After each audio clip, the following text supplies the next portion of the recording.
Hi everyone, welcome back to the channel. In today's video, I'll show you how to delete your Spotify account on PC. So, let's get started. First, open any browser on your computer, such as Google Chrome or another browser. Now, click on the search bar and tap Spotify.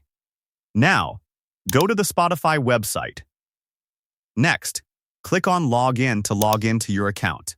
Once you're logged in, click on your profile icon in the top right corner.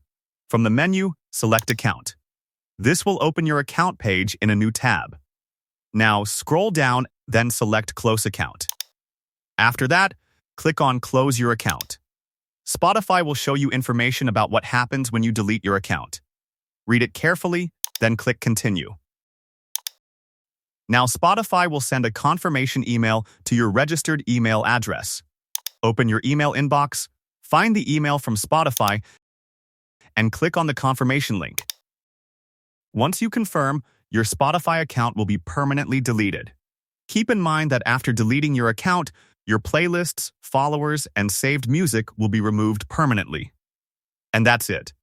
If you found this video helpful, don't forget to like, subscribe, and hit the bell icon for more useful tutorials. Thanks for watching, and I'll see you in the next video.